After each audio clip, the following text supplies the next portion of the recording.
আসসালামু আলাইকুম রহমতুল্লাহি বারাকাতু।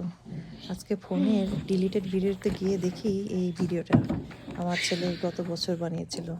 তো এখন দেখে খুব ভালো লাগলো, ভাবলাম আপনাদের সঙ্গে একটু শেয়ার করি। দেখেন কি করছে সে।